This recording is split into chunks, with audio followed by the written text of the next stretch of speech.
강스타입니다. 서울의 집값이 예사롭지가 않습니다. 신고가를 찍는 지역이 늘고 있는데요. 서울은 집값이 미친 듯이 이렇게 오를까요? 서울 집값이 오른 이유 5가지 딱 3분 만에 알려드리겠습니다.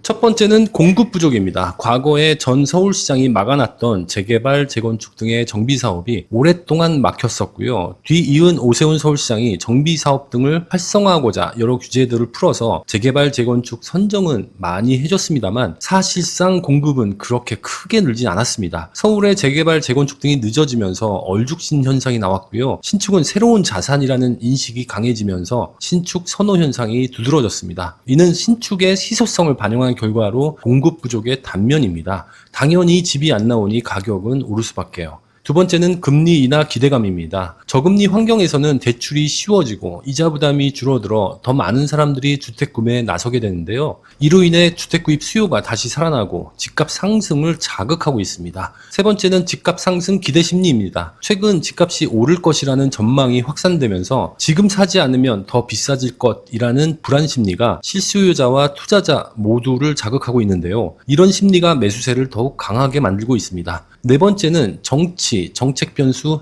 해소입니다. 대선, 규제 등 정치적 불확실성이 해소되면서 시장에 다시 매수세가 유입되고 있는데요. 규제 완화나 정책 변화에 대한 기대감도 서울 집값 상승에 영향을 주고 있습니다. 다섯 번째는요. 똘똘한 한 채 선호 현상으로 인한 인기 지역 쏠림과 풍선 효과입니다. 강남 3구 등 규제가 강한 지역 대신에 인접 인기 지역으로 매수세가 몰리는 풍선 효과가 나타나는데요. 한강변, 학군지, 일자리 밀집 지역 등에서 강한 매수세가 일어났고 현재는 서울 전역으로 번지는 모양새입니다. 신고가가 속출한 지역이 늘고 있으며 서울 외곽까지 영향을 주고 있는데요. 과연 정부는 어떤 공급 대책을 내놓을까요? 이번 정부가 부동산 시장 안정화를 위한 대책 마련에 속도를 내는 가운데 정책의 중심은 공급 확대에 맞춰질 것으로 보이는데요. 과거 문재인 정부 시절 세제 중심의 규제책이 오히려 시장 불안을 키웠다라는 평가 속에서 이번 정부는 규제를 최소화하고 실수요자 중심의 공급 확대에 주력할 가능성이 커졌습니다. 신도시 정책은 활용하지 않기로 언급한 만큼 꺼낼 만한 카드는 한정적으로 보이는데요. 재개발, 재건축 등의 규제 완화를 통해 공급을 늘리는 방안과 공공기관의 유휴부지를 통한 공급이 유력해 보이는데요. 이 중에서 현실적인 대안으로 꼽히는 것은 재개발, 재건축 등의 규제 완화가 있을 것으로 보입니다. 정비사업을 통한 공급은요. 수요자들이 선호한 지역에 아파트를 공급할 수 있다라는 장점이 있기 때문에 현실적인 방안으로 우선시되고 있습니다. 서울의 새 아파트의 공급의 80% 이상을 정비사업을 통해 이루어진 만큼 사실상 정비사업의 규제 완화를 통해 공급을 늘리려고 하는 방향은 기정사실화된 것 같습니다.